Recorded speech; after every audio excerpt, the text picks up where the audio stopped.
When you go to see a film entitled Hot Tub Time Machine, one has to lower one's expectations to a degree. You know you're not going to get anything deep or meaningful from such a movie, and the expectations are built in for a plethora of crass and revolting visual jokes. Well, this doesn't disappoint. The story centres around a trio of middle-aged men, also including a geek Jacob in his early 20s, lamenting the way that their lives have turned out. Adam's wife has left him, Nick has a dull dead end of a career, Jacob is a basement shut-in preferring the virtual life, and Lou has nearly killed himself by gassing himself with his car's fumes. Deciding to have a blowout at a resort they frequented as young adults, they head off to the Kodiak ski resort, only to find it a shadow of its former self. Making the best of a bad situation, they jump in the newly repaired hot tub for a bit of male bonding, and after a wild night of drinking and prostitutes find themselves the next day surrounded by a scene from the 80s.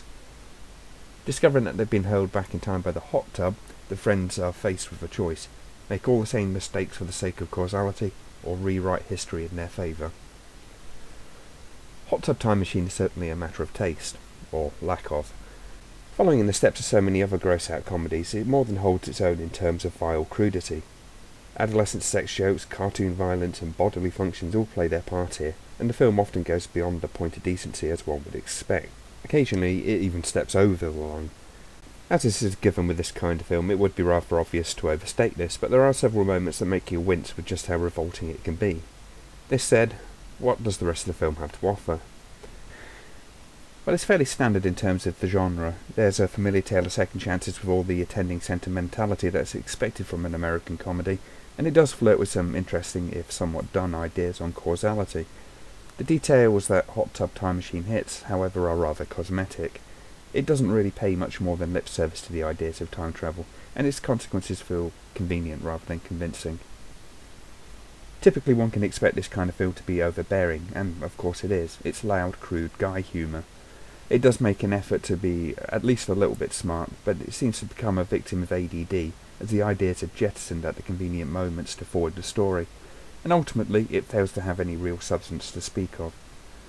Also, there's a bit of a mean streak that runs through the film as it revels in as much pain and suffering as it can dole out, but it's countered with the obligatory feel-good factor that, as typically sappy as it is limited to stomachable levels.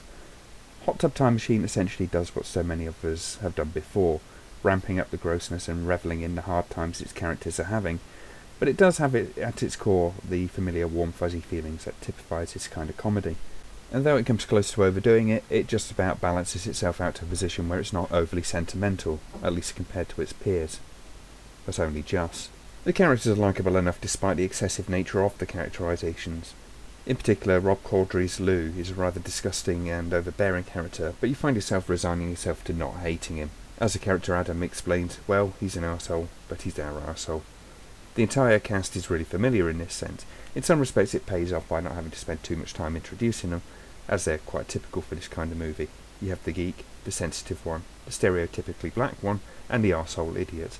All elements that we've come to expect from Hollywood's comedies of this kind. If you notice, there's a lot of words in this review along the lines of typically and expected, and this is exactly what you should expect from this movie. It's occasionally very funny, often very crude, rather predictable, but at the end of the day it does what it does in a manner that's not entirely ineffective. It just fails to surprise or offer anything new. It's exactly what you would expect.